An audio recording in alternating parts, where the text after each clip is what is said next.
नमस्कार दोस्तों, रिश्ते म्यूजिक रिकॉर्डिंग स्टूडियो मुंबई से सुधीर कुमार यादव। हम दुआ करते हैं कि आप लोग स्वस्थ होंगे, मस्त होंगे और अपनी जिंदगी में बेस्ट होंगे। रिश्ते म्यूजिक में आप सभी छोटे सिंगरों का स्वागत है। आज ऐसे ही हमारा वीडियो देखकर आए हैं हमारे स्टूडियो में छोटे ही सिंगर, एकदम नया। हमें नहीं लग रहा है कि इनको कुछ मालूम है गाने के बारे में, जिनका नाम है हरिंदर हरिंदर रजक। हरिंदर भाई, आप कहाँ से आए हो? मुंबई में कहाँ रहते हो आप? मुंबई में कहाँ रहते हो? तो हरिंदर भाई मुंबई में वासी में रहते हैं और आप लोग देखिए कि इनकी गायकी क्या है। लेकिन ये एक अच्छे स्टूडियो में आए हैं। आपको कैसा लग रहा है हरिंदर भैया कि यहाँ पे आपको सिखाया जाएगा? हाँ, यहाँ पे आने के बाद मुझको बहुत अच्छा लगता है, बहुत बढ़िया लगता है, बहुत अच्छा महसूस होता है। लगता है यहाँ पे हो जाएगा। ओके, मतलब हरिंदर भाई का कहने का मतलब है कि मैं यहाँ पे आया हूँ तो मुझे नहीं भी कुछ आता है तो जरूर सिखाया जाएगा। और बिल्कुल छोटे सिंगरों को क्या, कोई भी सिंगर हो, हमारे लिए सब एक है। हम सभी को सिखाते हैं, जो अच्छे नहीं गाते हैं और जो गाते हैं उनको तो सिखाने की जरूरत नहीं। तो आप लोग देखिए भाई का गायकी कैसा है और जरूर इनको मैं सिखाऊंगा।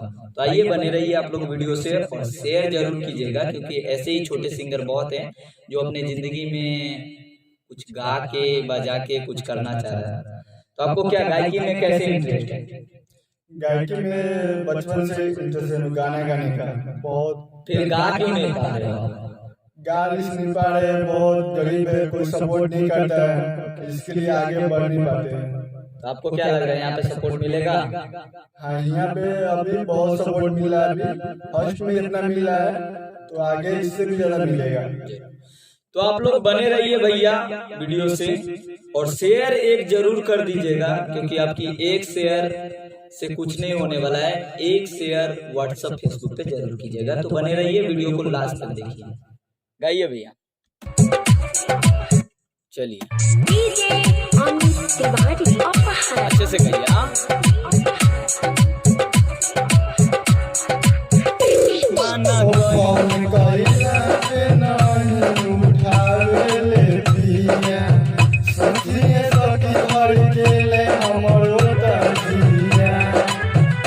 आइए म्यूजिक पे, आइए म्यूजिक पे। फोन कहिला पे नहीं उठावे ले पिया, सोच धड़ के लाए सखी हमरो तजिया। म्यूजिक पे आइए, एकदम एकदम म्यूजिक पे। म्यूजिक को सुनिए और गाइए।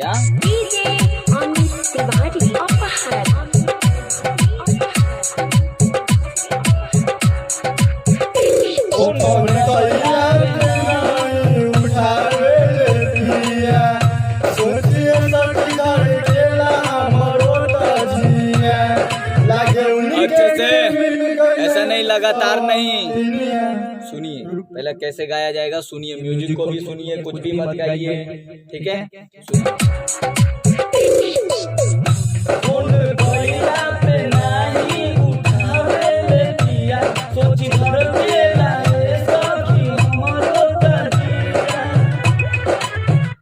उसके बाद म्यूजिक बजता है तो हमें रुकने का है। क्या?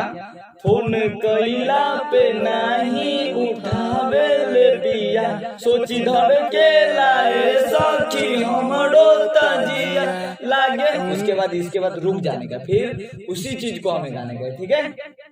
चलिए आइए, चलिए शुरू से देखिए। 1 2 3।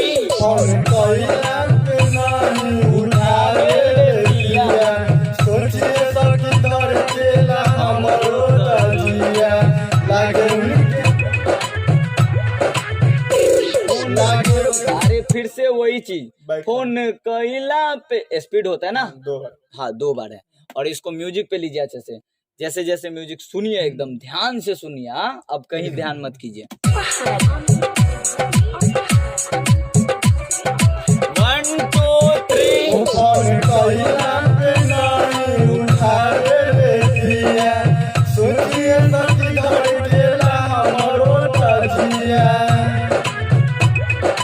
One, two, three.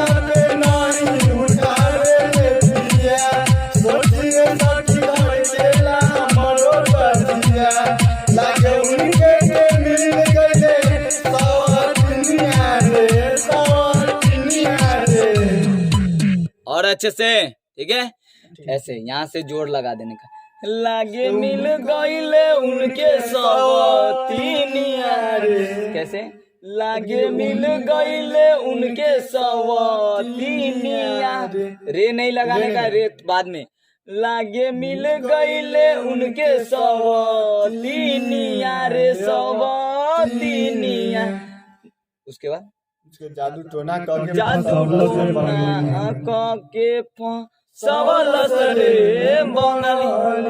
ये आज गाना दोबारा, एक तो शिल्पी राज का आप लोग गाना सुने ही होंगे, लेकिन हरिंदर भाई का बंगलिनिया गाना आ रहा है फिर से रिटर्न। तो आप लोग जरूर अपना प्यारा आशीर्वाद दीजिएगा, छोटे से सिंगर को सपोर्ट कीजिए। आप लोग भी तो जरूर गाएंगे, आज नहीं गा पा रहे हैं तो जरूर गाएंगे।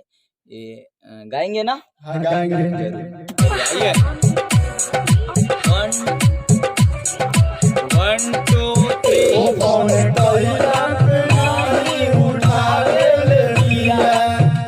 सोची धड़केला ऐसा कि हमरो जिया। अच्छे से गाइए, हाँ एकदम, मुंह खोल के फोन कइला पे नहीं उठा, पूरा मुंह खोलिए। फोन कइला पे नहीं उठावे ले पिया, सोचिए सखी धड़केला हमरो तजिया। लागे उनके के मिल गईले सवतीनिया रे, लागे मिल गईले उनके सवतीनिया रे, सवतीनिया। जादू टोना करके अच्छा सा या एकदम माइंड में रख के, ठीक है, म्यूजिक को।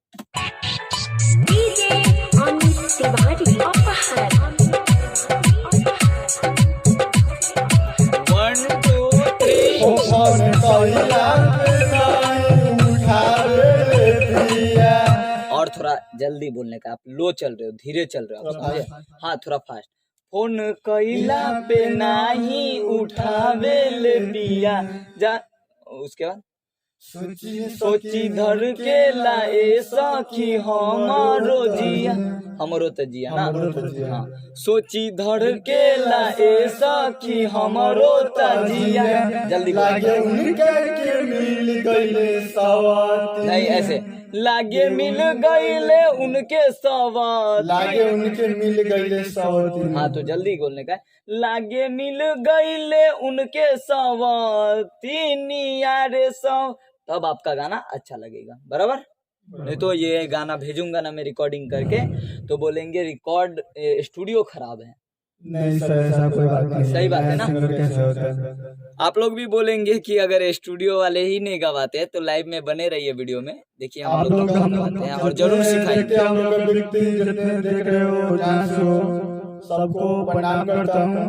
मैं छोटा सिंगर हूँ, अभी मेरे को गाना कुछ नहीं आता है, पर गाने का बहुत शौक है, इसलिए हम भाई के पास आए हुए।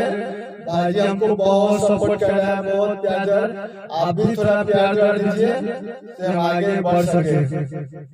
तो बने रहिए वीडियो में और देखते रहिए कि भाई कितना सिखाता है इस छोटे सिंगर को अच्छे से, हाँ एकदम ध्यान में रखे, ठीक है। अब आपको खाली गायकी पे ध्यान देने का, ठीक है।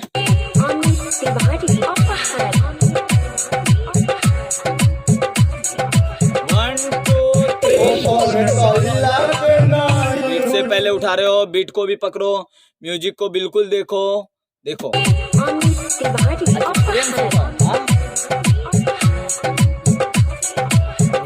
2 3।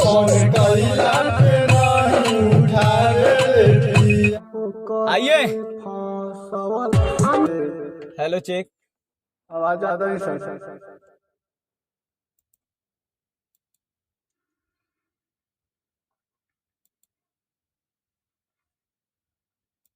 हेलो चेक,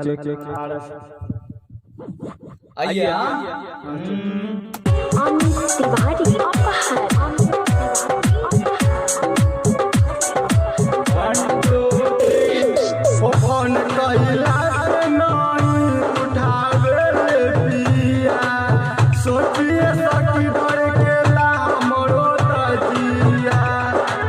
अच्छे से आइए, एकदम बीट पकड़ के, कैसे फोन कइला पे नहीं उठावे ले पिया सोची धर के लाए सखी हमरो तरिया। अच्छा चाहिए लागे मिल गइले उनके सोतिनिया रे सोतिनिया जादू टोना ही के फंसाला सरे बंगलिनिया। तो पहले आप लोग शिल्पी राज का गाना सुने होंगे बंगलिनिया, आज हरिंदर जी कर रहे हैं रिकॉर्डिंग बंगलिनिया को फिर से रिटर्न। तो आप लोग जरूर इस सिंगर को आशीर्वाद दीजिएगा और दुआ कीजिए कि ये सिंगर जल्दी ही अच्छा गाने लगे। चलिए आइए अच्छा कैसे फोन कइला पे नहीं उठावे ले पिया हाथ क्या फोन कइला पे नहीं उठावे ले पिया सोचिए सखी धर के ला हमरो तजिया। नहीं सोची धर के ला सखी हमरो तजिया लगे मिल गइले उनके सोतिनिया रे सोतिनिया जादू टोना ही के फंसाला सरे बंगलिनिया। अच्छा चलिए आइए अमित तिवारी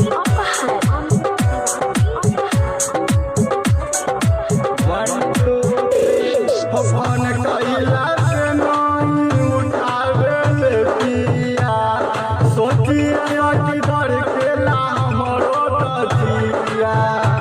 फोन कइला एक बार गा लेने का उसके बाद रुक जाने का, ठीक है। फोन कइला पे नहीं उठावे ले पिया सोची धर के लाए सखी हमरो तजिया। गाइए अच्छे से एकदम माइंड में लेकर आ। चलिए आइए अमित तिवारी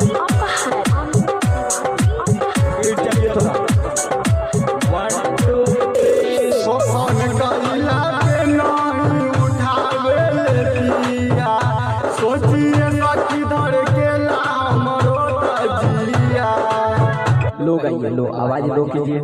फोन कइला पे नहीं उठावे ले पिया आवाज धीरे गाइए धीरे।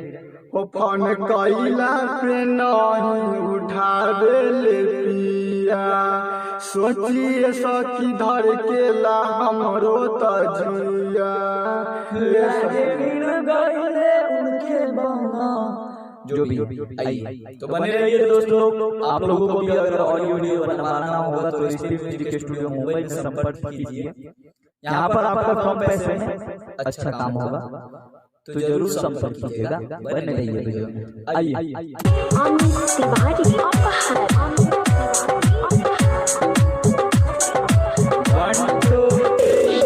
फोन कइला पे नहीं उठावे ले पिया सोचिए सखी धर के ला हमरो तजिया।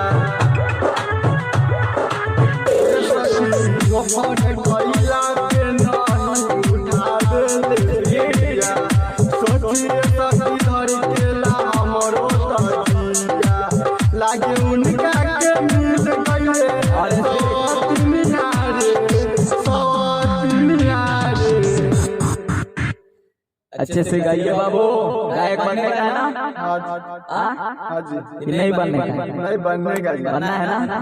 तो अच्छे से गाइए तब सुनेंगे लोग आपके गाने। नहीं तो ऐसे गाने नहीं गाएंगे सुनेंगे, ठीक है। अच्छे से पूरा माइंड में बनाइए कि हमें गाना गाने का है, ठीक है। और अच्छे से गाइए कैसे फोन कइला पे नहीं उठावे ले पिया सोची धर के लाए सखी हमरो तजिया। लागे मिल गइले उनके बंगलिनिया रे बंगलिनिया जादू तो नहीं के हमारा कॉपी कीजिए। फोन कइला पे नहीं उठावे ले पिया सोचिए सखी धर के ला हमरो तजिया। लागे उनके के मिल गइले बंगलिनिया रे। अच्छे से गाइए। चलिए तो आप लोग बने रहिए वीडियो में और लास्ट तक देखते रहिए वीडियो को। आइए अमित तिवारी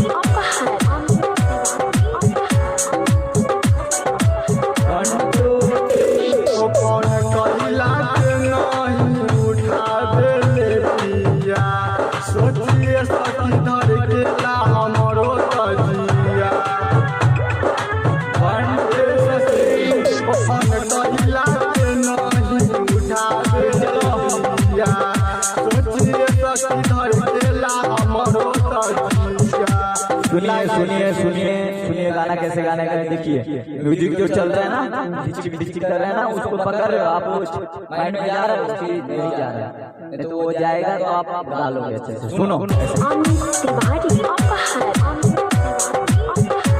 म्यूजिक को माइंड में पकड़,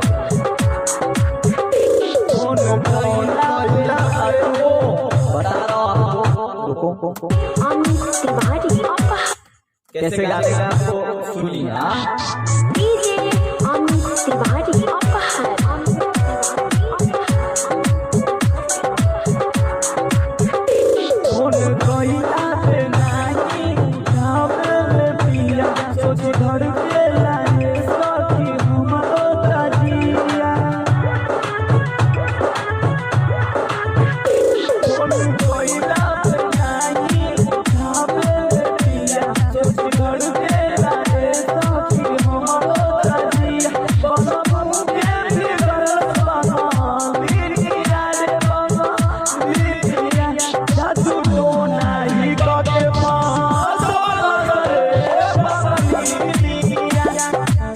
अच्छे से गाइए, पूरा म्यूजिक पे गा दीजिए एकदम मस्त, तब गायब बनोगे, ऐसे भी गाने लगो, ठीक है। चलिए आइए। हाँ डीजे तो आप लोगों को धन्यवाद वीडियो देखने के लिए, और आगे वीडियो डालूंगा।